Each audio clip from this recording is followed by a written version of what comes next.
श्री कृष्ण का दिल कैसे पहुंचा जगन्नाथपुरी। उड़ीसा के पुरी में एक ऐसा मंदिर है जहां आज भी धड़कता है भगवान श्री कृष्ण का दिल। ना जाने इस चमत्कार को समझते समझते कितने नासा के साइंटिस्ट ने भी घुटने टेक दिए। 4 धामों में से एक है उड़ीसा के पुरी में बसा जगन्नाथपुरी मंदिर, जहां आज भी श्री कृष्ण का दिल धड़कता है। वैसे तो पूरी दुनिया में मूर्ति पत्थर या मेटल की बनी होती है, लेकिन जगन्नाथपुरी में मूर्ति लकड़ी की क्यों बनाई गई है? अगर हम कृष्ण के दिल की बात करें तो श्री कृष्ण का शरीर कहाँ है?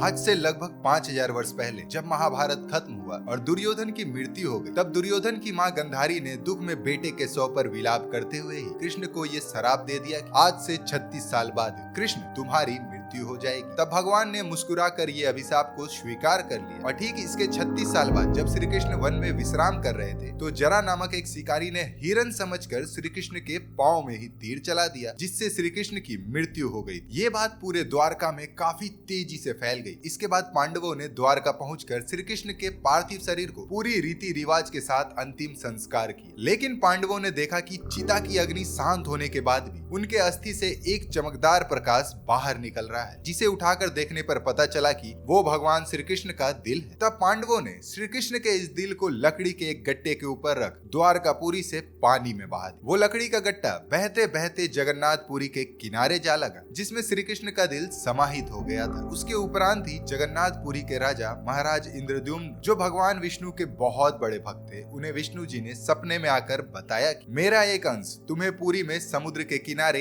एक लकड़ी के रूप में मिलेगा, जिसे लाकर तुम मंदिर में एक मूर्ति के रूप में इसे स्थापित करो। इसके बाद राजा इंद्रद्युम्न ने अपने राज्य के सभी कुशल कारीगरों को बुलाकर उस लकड़ी के गट्टे में मूर्ति का रूप बनाने को कहा, लेकिन कोई भी कारीगर इस लकड़ी को काट नहीं पा रहा था। तब एक रोज अचानक एक बूढ़ा कारीगर वहां आ पहुंचा और उसने राजा से आज्ञा मांगी कि वो इस लकड़ी से मूर्ति बना सकता है, लेकिन इसमें उसकी एक शर्त है। कारीगर ने शर्त रखी कि मैं 21 दिनों तक एक बंद कमरे में निर्माण करूंगा और कोई भी मुझे परेशान नहीं करेगा। इसके बाद वो कारीगर अंदर चला गया। शुरुआत में तो कुछ दिन उस कमरे से मूर्ति बनाने की आवाज आती रही, लेकिन अचानक एक दिन उस कमरे से आवाज आनी बंद हो गई। तब राजा की पत्नी ने घबराकर दरवाजा खोलने का आग्रह किया और जब बार बार रानी के आग्रह करने पर इंद्रद्युम्न ने दरवाजा खोल देखा तो दरवाजा खुलते ही सामने 3 अर्धनिर्मित मूर्तियां थी, जिसमें भगवान जगन्नाथ, बलभद्र और उनकी बहन सुभद्रा थी। और इसी जगन्नाथ जी के मूर्ति में श्री कृष्ण के दिल को रखा गया था, मगर वहां से वो कारीगर गायब हो गया था। अब इंद्रद्युम्न ने सोचा वो साक्षात भगवान विश्वकर्मा ही थे, लेकिन हमने 21 दिनों से पहले दरवाजा खोल दिया,